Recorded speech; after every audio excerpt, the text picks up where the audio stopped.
अब बात करते हैं अगली रिपोर्ट की। देश में नए कानून पर पुलिस ने एफआईआर दर्ज करना शुरू कर दिया है। आपको बता दें, कल यानी 1 जुलाई से ही नए कानून की शुरुआत होने के बाद यूपी के कई जिलों में 250 से ज्यादा एफआईआर दर्ज की गई हैं। उस पर कार्रवाइयां भी शुरू कर दी गई हैं। अब आईपीसी, सीआरपीसी और एविडेंस एक्ट को हटाकर बीएनएसएस और बीएसए को लागू कर पुलिस इस पर अब अमल कर रही है। लेकिन आम नागरिकों को इस नए कानून से क्या सहायता मिलेगी, इस रिपोर्ट के माध्यम से समझिए।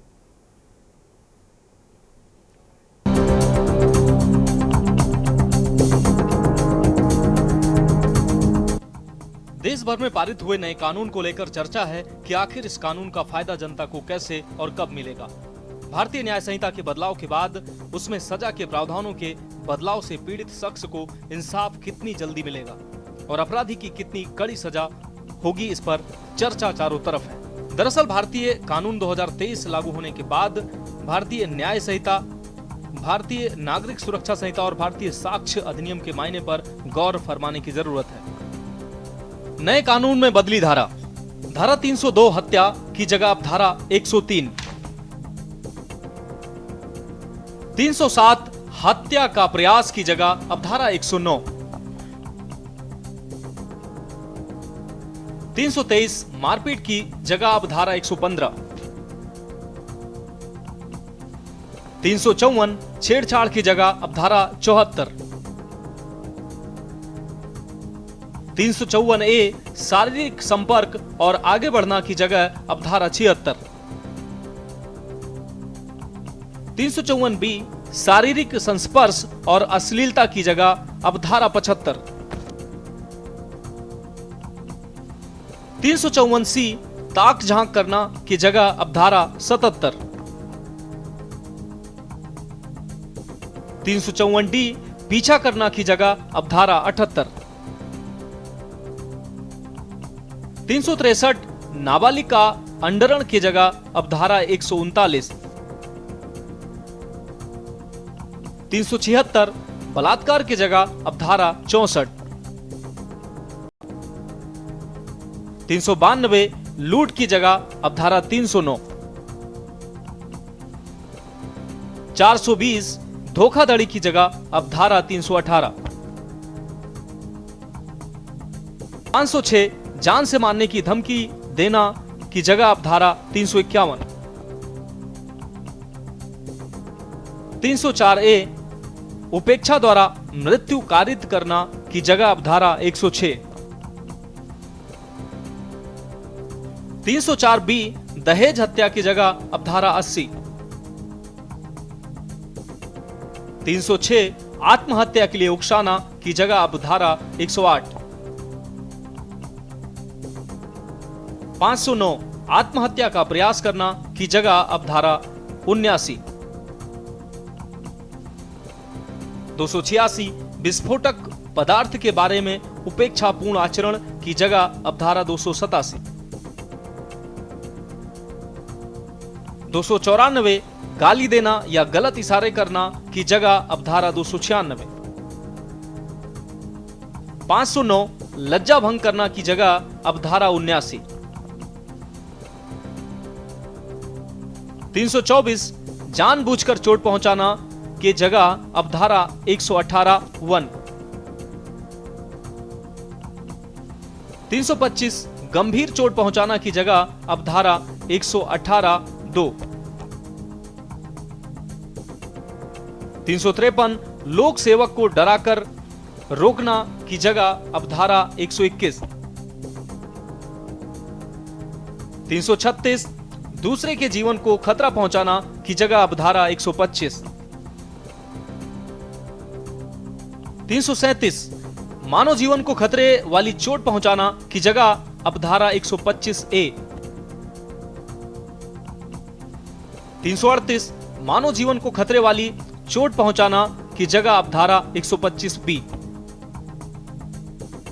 341 किसी को जबरन रोकना की जगह अब धारा 126 समेत तमाम धाराओं में बदलाव कर इन्हें लागू किया गया है। जानकार बताते हैं कि महिला और बाल संबंधित अपराधों में मुलजिम को सख्त और कड़ी सजा का प्रावधान है। साथ ही कई आपराधिक कानूनों में बदलाव के साथ आम नागरिक को इंसाफ मिलना अब पहले से ज्यादा आसान होगा। नहीं, अच्छी शुरुआत है। कानून को लेकर एक नया युग का आरंभ हुआ है और जब भी कोई शुरुआत होती है, बदलाव आता है, तो कोई ना कोई आपको ऑपरेशनल परेशानियां, इम्प्लीमेंटेशन की परेशानियां आती हैं। उसको देखा जाएगा, समझा जाएगा। आईपीसी में भी अमेंडमेंट्स हुए, संविधान में भी अमेंडमेंट्स हुए। जब ज़रूरत पड़ेगी सरकार को तो इसमें भी अमेंडमेंट्स हो सकते हैं। कानून कितना कामयाब होगा, नाकामयाब होगा, ये इस पर निर्भर करता है कि धरातल पर वो कितना न्याय दे पाता है। और ये चीज़ समय आने वाला साल भर, 2 साल से पता चलेगा। लेकिन हाँ, कुछ नए वक्त के साथ जो नई उन्होंने उसमें जो रिफॉर्म किए हैं, जैसे उसमें महिलाओं के लिए, बच्चों के लिए बहुत, मैं पढ़ रहा था, बहुत 62 से शुरू होता है बलात्कार की धारा, बड़ा एलैबोरेट किया है, सख्त किए हैं, सज़ाएं सख्त की हैं।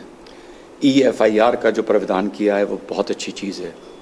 0 FIR बहुत ही अच्छी चीज़ है कि आप जहाँ पर भी आपके सामने साथ कोई घटना हो, ज़रूरी नहीं कि आप वहाँ पर ही FIR लिखाएं। आप अपने संबंधित थाने जा सकते हैं, वहाँ आप उस घटना की जानकारी दे सकते हैं। लंबे समय से क्राइम की पत्रकारिता करने वाले पत्रकार परवेज अहमद का कहना है कि पुलिस को इस कानून से बल भी मिलेगा और अपराधियों पर लगाम लगाने के लिए सख्त प्रावधान है। संगठित अपराध में संलिप्त रहने वाले अपराधियों पर अब पुलिस पहले से ज्यादा कम समय पर उन पर शिकंजा कसकर उन पर कानूनी कार्रवाई कर सकेगी। पुलिस को सीखने की जरूरत है और ऐसे में नए कानून पर काम करने के साथ उसको कायम करना पुलिस के लिए एक बड़ी चुनौती है। देखिए, कानूनों की जहाँ तक बात है, कानून पहले भी अच्छे थे, अब भी अच्छे हैं। नया कानून जो बना है वो थोड़ा प्रभावशाली है। उसमें एक अपराधों की सजा तय करने की एक समय सीमा निर्धारित कर दी गई है और यही जो सबसे बड़ी बात है, यही फायदेमंद बात है। बाकी कुछ कानून को लेकर लोगों में नाराज़गी है कि कानून बहुत सख्त है, कुछ विवाद है, कुछ विवादों की बात कर रहे हैं कि इससे पुलिस को बहुत अधिकार मिल जाएगा।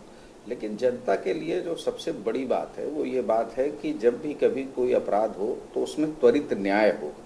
और इसमें महिलाओं से जुड़े मुद्दों के लिए, भगोड़े अपराधियों के लिए, अब जो लोगों को बहला फुसलाकर यौन संबंध बनाने वाले मामले हैं, ऐसे मामलों में सज़ा की एक समय सीमा निर्धारित कर दी गई है कि 3 साल के अंदर इसमें सज़ा फाइनली आपको सुनानी है कि आरोपी गिल्टी है या आरोपी निर्दोष है, जो भी है वो अदालत का मामला है। तो ये एक नागरिकों के लिए बड़ी राहत की बात है, क्योंकि आप देखते ही हैं, कोई भी आदमी देख रहा है कि 10-10 साल से, 15-15 साल से लोग जेलों में हैं और उसका ट्रायल भी शुरू नहीं हो पा रहा है और जमानत भी नहीं हो पा रही। पुलिस को भी नए कानून की बारीकी के बारे में जानकारी लेने के लिए एक ट्रेनिंग सेशन का दौर हो चुका है, लेकिन कई नई पहेलियां भी पुलिस के लिए चुनौती हैं। पुलिस अफसर ने बताया कि हमने नए कानून के तहत एक FIR BNS के तहत दर्ज की है, जिसकी विवेचना पुलिस द्वारा की जा रही है। पुलिस अफसर ने बताया कि जनता में हम नुक्कड़ सभाओं और कम्युनिटी प्रोग्राम्स के माध्यम से जागरूक करने का काम करेंगे। हम लोगों के लिए भी नए कानून के विषय पर काम करना और आम नागरिक को उससे रूबरू कराना बड़ी चुनौती है, जिस पर खरे उतरने के लिए हम कोशिश करेंगे। देखिए, 12 बजे रात्रि 30 जून के बाद जो भी अपराध कारित हो रहे हैं, वो जो नया कानून है जिसको माननीय संसद के द्वारा पारित किया गया है, उसके अंतर्गत भारतीय न्याय संहिता के अंतर्गत वो दर्ज हो रहे हैं। और पहले से जानकारी थी तो इसके लिए वृहद प्रशिक्षण कार्यक्रम हर लेवल पे, अधिकारी लेवल पे, जो थाने में जो कंप्यूटर देखते हैं, CCTNS के इंचार्ज हैं या फिर थाने में क्राइम का काम देखते हैं, सभी को प्रशिक्षण प्रदान किया गया है। और साथ ही अभी भी कुछ वीडियो भी हम लोगों को प्राप्त हुए हैं, जो कि वीडियो के माध्यम से भी हम सभी लोग प्रशिक्षित कर रहे हैं। साथ ही पब्लिक को भी इसके अवेयरनेस के लिए भी हम लोग प्रोग्राम चला रहे हैं, ताकि पब्लिक को भी इस नए कानून के बारे में जानकारी प्राप्त हो सके। मैम, नए कानून जब से लागू हुआ है तो उसके बाद से कितने मामले अब तक आ गए? अभी देखिए, जो हमारे जोन में कल एक मामला दर्ज हुआ था आत्महत्या के दुष्प्रेरण के लिए, और बाकी जो भी 1 जुलाई के बाद 30 जून की रात्रि के बाद से जो भी क्राइम रिपोर्ट होगा वो सभी नए कानून के अंतर्गत पंजीकृत किया जाएगा। ट्रेनिंग सेशन का एक दौर पूरा हो चुका है, तो क्या कोई कठिनाई? देखिए, ट्रेनिंग का एक राउंड ट्रेनिंग सभी की हो चुकी है, लेकिन फिर भी जब व्यवहारिक रूप से हम लोग कार्य करते हैं तो तमाम तरीके की दिक्कतों का सामना करना पड़ता है। जो पुराने अभियोग हैं उनकी भी विवेचना प्रचलित है, साथ ही नए अभियोग जो पंजीकृत होंगे उनकी भी विवेचना होगी। तो व्यवहारिक दिक्कतें तो हर चीज़ में नई जब आती है तो आती हैं, परंतु हम सभी लोग इसके लिए सामना करके और जो भी चीज़ें हम लोग सीख करके और पूरा अच्छे से इसको करेंगे और सभी को प्रशिक्षित भी करेंगे। थानों पर तैनात पुलिसकर्मियों द्वारा अपने अपने सिराहने नए कानून की किताब को लेकर कानूनी प्रक्रिया को आगे बढ़ाने की डोर में बंधे हैं। ऐसे में थाने की पुलिस की कार्यशैली पर पुलिसकर्मियों ने बात की। हमारे संवाददाता शिवा शर्मा ने और कार्य प्रणाली को जाना। अंग्रेजों के जमाने से चला आ रहा कानून भारत में पूरी तरीके से बंद हो चुका है, यानी कि आईपीसी, सीआरपीसी और एविडेंस एक्ट को पूरी तरीके से खत्म किया जा चुका है और इनकी जगह भारतीय न्याय संहिता, भारतीय नागरिक सुरक्षा संहिता और भारतीय साक्ष्य अधिनियम पूरी तरीके से लागू कर दिया गया है। लखनऊ में इसके क्या मायने हैं, इसके लेकर के हम हजरतगंज कोतवाली में मौजूद हैं। किस तरीके की पेचीदगियां हैं ये हम दिखाएंगे। ये सेशन है CCTNS कंट्रोल रूम है, जहां पर जो तमाम पुलिसकर्मी हैं वो बैठ करके काम करते हैं और इनका काम करने का जो तरीका है वो इसी से डील किया जाता है। जो पहले आईपीसी, सीआरपीसी और एविडेंस एक्ट से डील किया जाता था वो नए कानूनों से डील किया जाएगा। तमाम जो पुलिसकर्मियों की एक टीम होती है वो FIR चढ़ाती है, उसके बारे में जो जानकारियां होती है वो ऑनलाइन साझा करती है और किस तरीके से नया कानून लागू होने के बाद जो ट्रेनिंग सेशन था इनका पूरा हुआ है, उसके बाद से ये तमाम लोग यहाँ पर बैठ के काम कर रहे हैं। हालांकि आप किताब भी देख सकते हैं, क्रिमिनल मेजर एक्ट्स, जो नए कानून की जो किताब है वो इनके सामने इसलिए भी रखी गई है ताकि अगर कोई भी पेचीदगी इनके सामने आती है तो उससे निपटा जा सके, क्योंकि लंबे समय से आईपीसी, सीआरपीसी रन कर रही थी और उसको हटा करके नया कानून जब लागू किया गया है तो उसको लेकर के कहीं ना कहीं सवाल खड़े होते हैं कि आखिरकार इतने सालों बाद जो नया कानून है उनको सीखा किस तरीके जाए। तो ये किताब एक जरिया है। हेड कांस्टेबल है अमित कुमार, उनसे हम बातचीत करेंगे। सर, कितना कठिन है आपके लिए, क्योंकि नया कानून है, तो कितनी ज़्यादा पेचीदगी है, आपने ट्रेनिंग सेशन भी किए हैं, कितना ज़्यादा सीखा? ट्रेनिंग सेशन में हमें ये बताया गया कि सॉफ्टवेयर अपडेट होने के बाद आईपीसी और भारतीय न्याय संहिता 2023 इसमें जो धाराएं हैं, इन दोनों धाराओं का जो तुलनात्मक अध्ययन करने के लिए किताब हमारे पास है। ट्रेनिंग में भी बताया गया जो भी आने वाले समय में टेक्निकल समस्याएं आ सकती हैं। अब चूँकि अभी तक यहाँ पर कोई BNS के अंतर्गत कोई FIR पंजीकृत नहीं है तो ये नहीं कह सकते कि क्या आएंगी समस्याएं, और अगर धारा से संबंधित कोई भी समस्या होती है तो उसके लिए हमारे पास किताब है, इसमें तुलनात्मक चार्ट भी है और हम उसको देख सकते हैं। चूँकि आईपीसी हमने पढ़ी है, अब नया जो कानून है इसका तुलनात्मक चार्ट देख करके भी अगर किसी भी तरीके की समस्या आती है तो उससे मदद ली जा सकती है। ज़्यादातर जो नॉन गेस्टेड पुलिसकर्मी, चाहे वो कांस्टेबल हो, हेड कांस्टेबल हो या दरोगा है, उन्हीं को इन आईपीसी, सीआरपीसी से डील करना पड़ता था। तो अब नए कानून में उसको कितनी बेहतर से डील किया जाए, ट्रेनिंग सेशन में आपको क्या सिखाया गया? ट्रेनिंग सेशन में हमें ये बताया गया कि CCTNS में स्पेशली किस तरीके से जो बदलाव किए गए उनको हम कैसे चलाएंगे, और ख़ास करके अगर किसी भी तरीके से कोई भी दिक्कत आती है तो किताब की मदद हम ले सकते हैं। देखिए, एक बार आपको फिर तस्वीरों में दिखा दे इस लैपटॉप के माध्यम से कि जो नए कानून में जो धाराओं से डील होगी वो किस तरीके से होगी। ये CCTNS का पोर्टल है, जो ऑनलाइन पोर्टल चलता है, जो पूरे उत्तर प्रदेश में लिंक रहता है।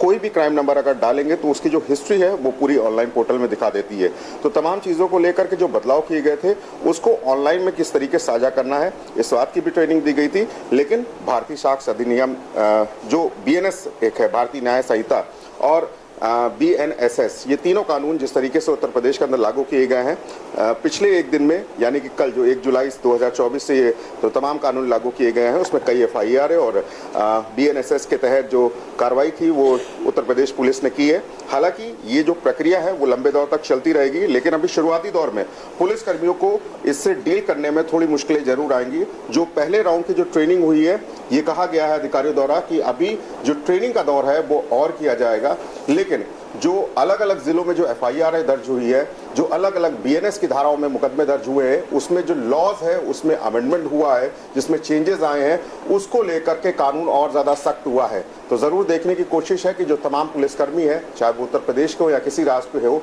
वो BNS को लेकर के और BNSS को लेकर के किस तरीके की आगे कार्रवाई करते हैं। वीडियो जर्नलिस्ट रमेश वर्मा के साथ शिवा।